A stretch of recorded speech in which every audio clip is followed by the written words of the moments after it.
Hi guys, so what I'm going to be talking about today is a study done in 2019 about dopamine neurons in the ventral tegmental area.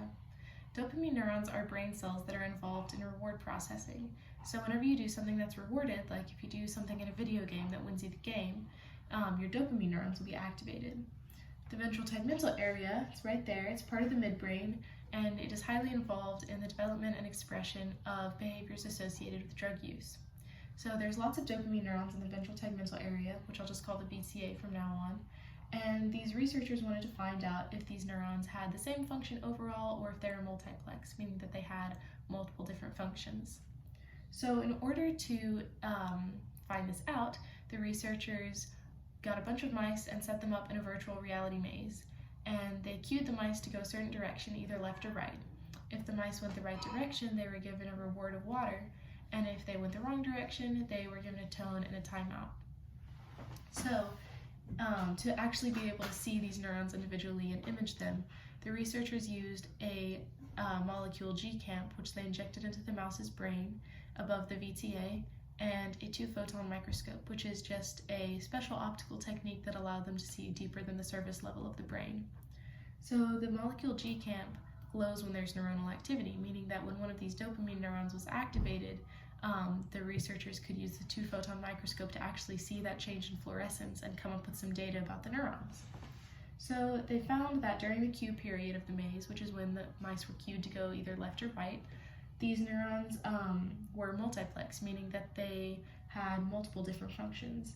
But during the outcome period, which is when the mice were given a reward or a punishment based on their decision, the dopamine neurons all had the same function of reward processing.